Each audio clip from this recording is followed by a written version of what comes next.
All right, everyone, buckle up.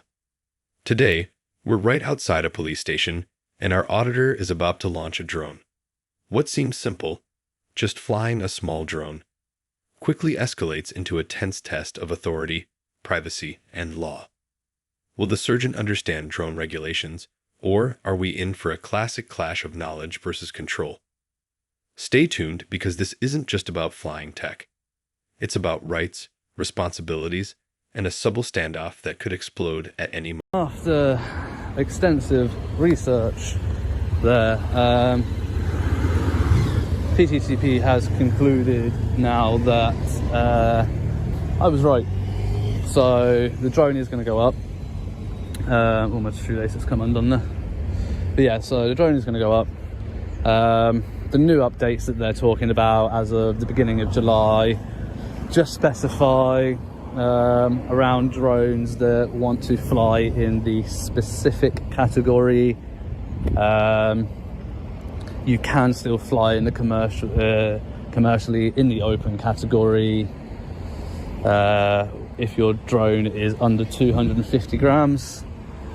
So yeah, what they're talking about and the advice that they've been given is relevant to drones over 250 grams because they would present a greater risk during flight compared to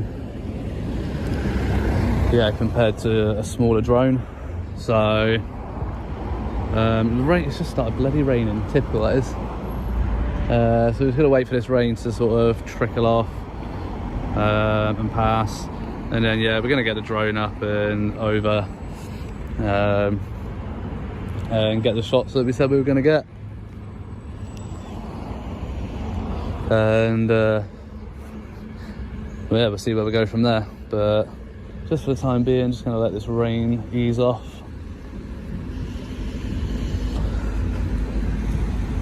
So just to conserve some battery, I'm just going to stop the recording here. Don't think I'm going to get particularly bothered again by anybody, so I might just go wait in the reception, to be honest, for this rain to pass. Okay guys, so the rain has eased off, so I'm going to get a quick flight in before it picks up again. It is looking rather cloudy, but I reckon we can stave off the rain, and yeah, I reckon we can stave off the rain and get some good footage quickly. Don't think it will take long. If it starts raining again, I'll just have to bring the drone in. Here comes the sergeant. Here's where the drama kicks in. The drone is up, the rain has cleared, and a sergeant immediately approaches. This is a textbook moment of tension. On one side, a citizen armed with precise knowledge of drone legislation, and on the other, a police officer trained to assert authority. Notice how the auditor stays calm. He knows the weight limits and rules inside out. Will this knowledge disarm the officer, or will curiosity turn into control? Watch closely. This is where legal compliance meets real-world policing. 2.7K. Obviously, like I said, this one doesn't have a digital zoom, so if I wanted to get like closer shot, I would have to like dip the drone lower. Yeah. But can you see where it is? Yeah, you can see it, yeah. So I've got to maintain that visual line of sight. As long as I've got that, you know, there's nothing wrong. What site are you looking at for the commercial stuff? Pardon? What site are you looking at? The CAA website, UAV hub. I mean, at the moment, obviously, I'm flying, but but yeah, the only information I could find about commercial use is if you're flying a drone over 250 grams. Sorry, you have to bear with me because I'm concentrating on not crashing anywhere as well. But yeah, so all I could find is that the commercial to fly in, which would then put you into the specific category. Yeah. And that's for drones over 250 grams. So you can fly in the open category with anything under 20 grams, but it's all very intricate, to be honest with you, Sergeant. But I mean, if you wanted to give me like 5 minutes to get a sweep round, and I'll happily talk to you, but obviously I'm trying to do both at once, so it's not safe for me to be flying. Yeah. If you're happy to just stand there and watch. One, to see what you found, and two, to have a look. See what I found. There's nothing to hide, is there? Just I just like to do shots of. So I got a nice sweep shot of the new custody unit. not at like level where I can see into the window. Got it from above, just a sweep shot across the side. Just makes for good viewing, like nice dynamic shots and Do that. you edit all of these as well? So do you do a little, I don't know what systems you use? Yeah, I mean, it depends. Like sometimes, you know, this one probably won't get edited heavily because I'm talking while flying, so the two will need to match up. But if I'm not having a conversation with anybody at the same time, then I don't include this audio, and I'll just edit the dynamic shots together and stitch them together. Just people like to get like dynamic aerial shots of stuff they don't normally get to see, really. And that's about it. So yeah, it's there's nothing interesting. It's just a no, absolutely, yeah. But you know, it's, I saw it launch and I thought, well, yeah. No, I've already spoken with the it's sergeant. suspicious because people attach stuff to drones. You don't know what's being dropped. Yeah, and that's fair enough. so- Like, as I said to Sergeant, no problem with anybody coming in and have a conversation as long as it's done respectfully. And we've already spoken for a good like I half didn't hour. realise Like, it just looked really. Yeah, Looking no. around as well. I thought, well, no, you're all good. You're all good. It's no problem. We've been counting loads of people have been ringing us. As you drive down here, Yeah. even people that aren't police officers. Check this out. The auditor is calm, citing drone weight limits and legislation. But the sergeant is clearly searching for a reason to assert control. This is classic knowledge versus authority in action. The auditor's composure is disarming, but you can feel the tension. It's a masterclass in how knowing the law can shift power dynamics, yet even the calmest citizen can still be at the mercy of discretionary policing. Who do you think holds the upper hand here? It is unbelievable. That's crazy, isn't it? But what can you do? You lost it, haven't you? It's up there. Yeah. This costs what, 250 quid? Well, mine was 360 because I got one that comes with 2 spare batteries because they only last half hour each. So if I'm out for the day, then you know 1 battery ain't really going to cut it because they take like an hour to recharge on the power bank. So Do you not get any interest with like birds or anything like that? no, I'll tell you what, they're really intuitive at avoiding it. They're really, really intuitive with avoiding it. But yeah, hang on, where was I? Yeah, here we go. So yeah, so like I'm only at 104 meters there. You know, I can do like a nice little swivel shot. So I've done some looking at it. So yeah, it will tell. You heard that? It will tell me there max altitude reach. That's as high as it will let me go. I mean, to be fair, I can force it to go higher, but it warns you. But that's the max. I'm guessing that's about 118. 119 it's stopped me at. Yeah, so 120 is the max. Yeah. But then look, it's nice. You can just get like a nice. Well, actually, you can change the mode. So put it in sport mode, which is ridiculously quick. I don't fuck around with that. You can put it in slow, but you can put it in slow mode. And you can just get like a nice sort of swivel down shot of like the whole canvas really. You can change like the camera angle, you know. It's just fun to play with really. It's just interesting. Yeah. We went to have a skid. Oh, where? We went to have a skid. We didn't come to force. Oh, right. So yeah, we got a big custody. So, So is that the old custody suite? Just that little block there? So that is that there. Yeah. Literally an old custody block. So That's it's tiny like compared to what you got now, isn't it? cabin or something like that. Yeah. It's classed as super cell. Oh, okay. So But yeah, fair enough. Yeah, so just putting it in slow mode just makes the shot a lot smoother, the turning a lot smoother. you obviously do a lot about cinematography and all that. A bit, yeah. So it's got to be a bit more than just a hobby. No, it is honestly, it is just a hobby, you know. It's one of those things you pick up as you go along. So did you do any like courses or anything like that? No, honestly, it's just a bit of fun, you know. And same with like the legislation I know around public order and you know breach of the peace, terrorism act, all these things that you know we interact with a lot in terms of going out videoing around. Now we hit the core of the conflict: privacy. The officer admits to checking the auditor's details without a specific crime. Is this reasonable suspicion or a breach of civil liberties? This is subtle but legally crucial. The auditor makes it clear. Simply being near a police station doesn't give officers carte blanche to investigate your history. Think about that. How much of your personal data is technically accessible just because someone finds your behavior suspicious? Drop a comment if you think that crosses the line. What you need to look up, at the end of the day, the legislation is all there online because they say ignorance of the law is no excuse because it's there for us to know. So go and learn it, and then you know you can't put yourself in a position. You were here just as that was being built. Well, not being built, The fire extinguishers were going in, yeah, when I was last here. I actually came here that time because about a year before, somebody else who does YouTube videos came here, and I don't think he had all the fencing at that point. Yeah. And I think they were just around the building there in your operational car park. And a couple of your colleagues really did him in. They like kicked him in the leg, threw him to the ground under the Terrorism Act, and he wasn't resisting. He was like pretty much being like I am, firm in his rights and his stance. Have you watched the video? Yeah, yeah. So you know he's not quite what he's saying. Well, because if you're going to go into that, I've just watched it. have you? Yeah. I mean, all right. I mean, yeah. He said he didn't want to tell him what he was doing. He didn't want to tell him his details, and that's absolutely fine. But he isn't police premise. Yeah. So trespassing, fine. You have the right. You have the right to use reasonable force. That's fine. Reasonable force is reasonable force. Yeah. What they did was nothing reasonable. Everything was filmed on his camera. On his camera and on the body cameras. Yeah. So he wasn't put to the floor at all. All right, you enjoy.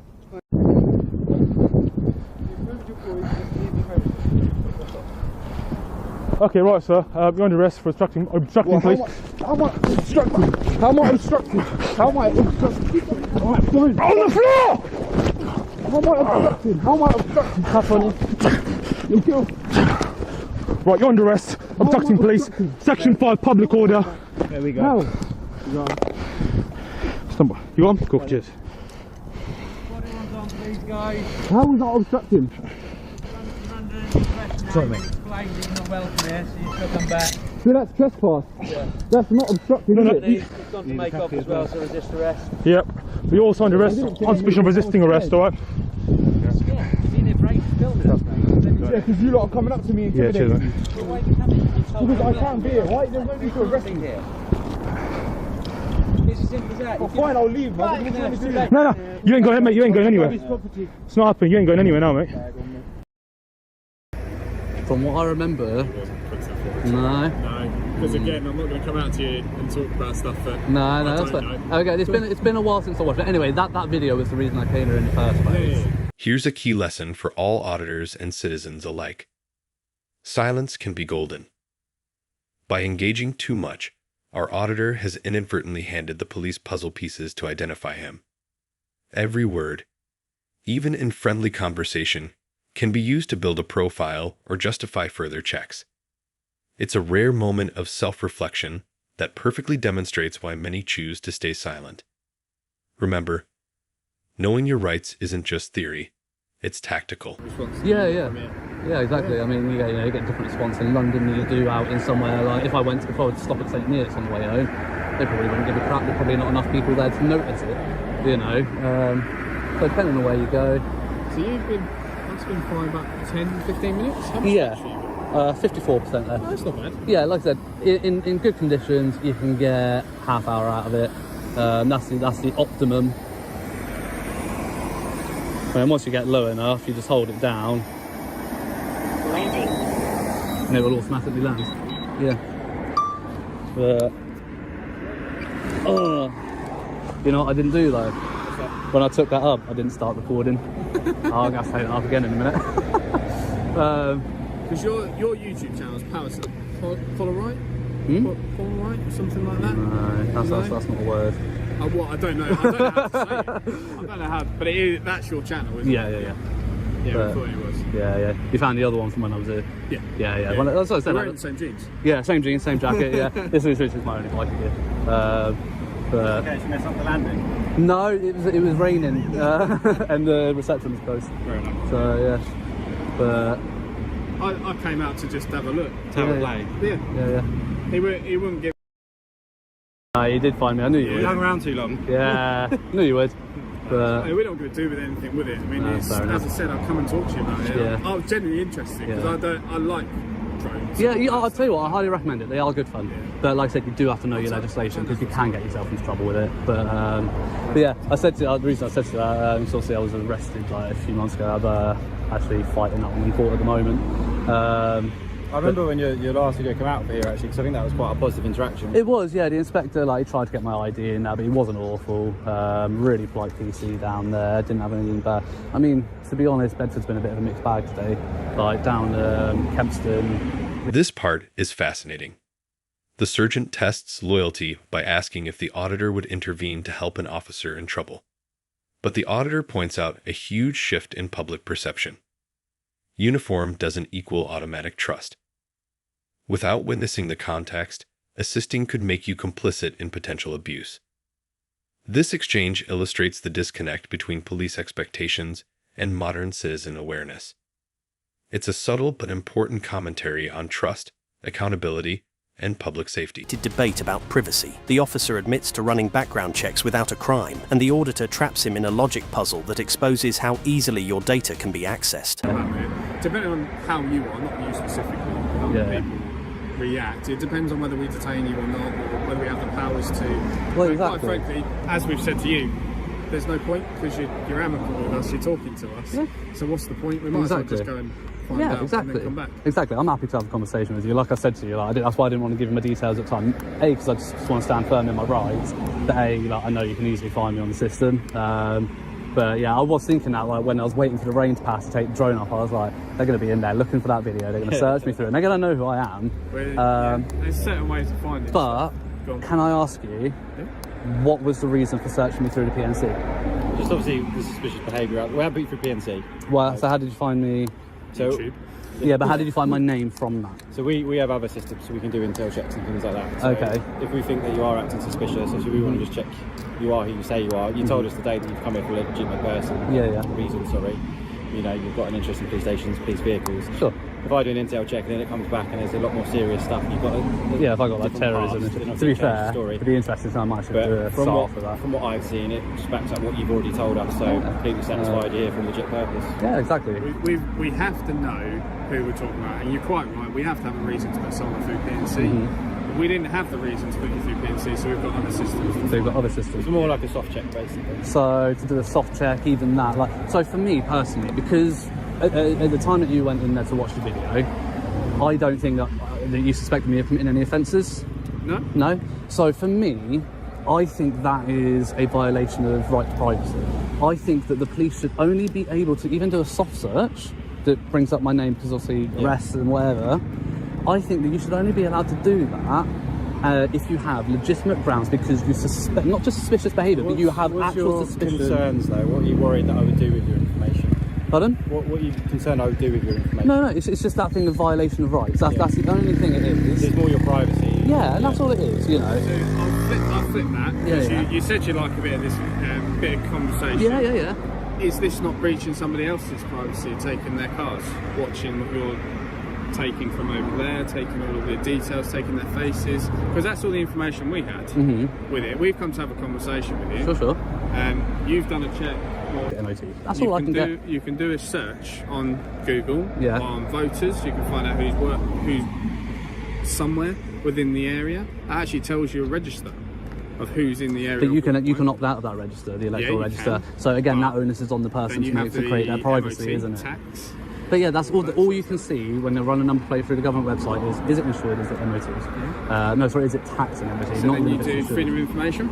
But that won't cover that. It only allows you on that specific person. It wouldn't cover you. That specific I can request my own information. I can't. But who's to say that you are who you're requesting? So if I were to do a subject access request for my information, say for example you've recorded me today, if I do a subject access request for that, the police will ask for ID. I've done it before. They need verification that I am who I am, requesting the right footage.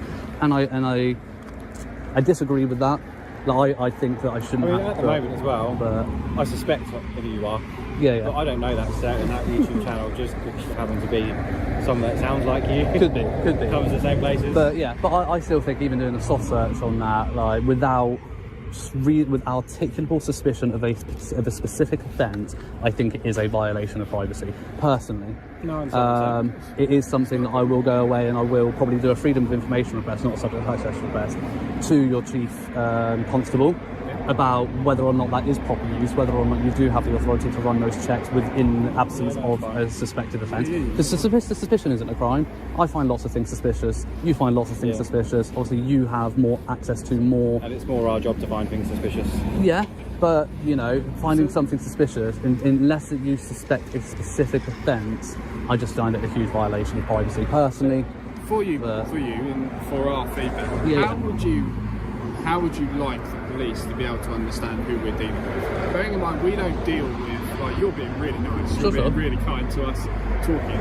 Yeah, I'm not always, trust me. If you go watch them on more videos, you'll be rest assured I'm not always. It depends on how it starts. For our job, for who we deal with and everything like that, how would you like us to deal with these people that are not in their rights?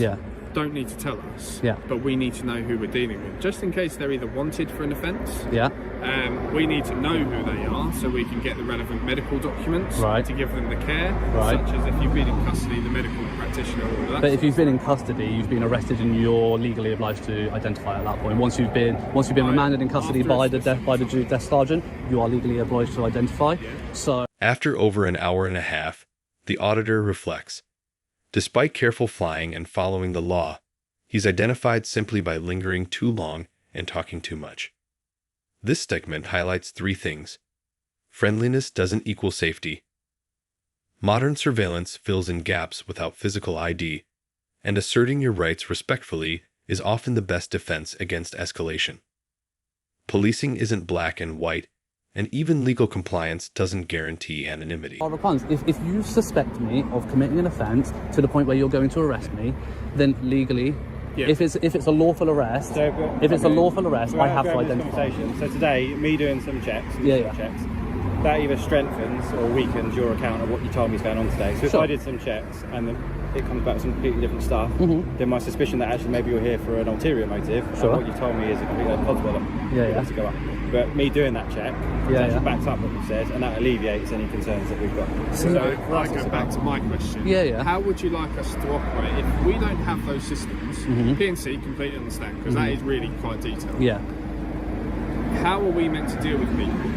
Bearing in mind that we're dealing with people that break the law a lot. How are we meant to operate? If you're saying all about this person is legally obliged, but this person's also nicked something, or this person's also damaged something. They're clearly not going to follow the law. So how would you like us to operate if we can't delve into that information? Honestly, I think that responsibility is on you guys to figure that out, and I don't think that any citizen in this country should have to give up their rights in order to aid the police. That is my opinion. My opinion is that you shouldn't.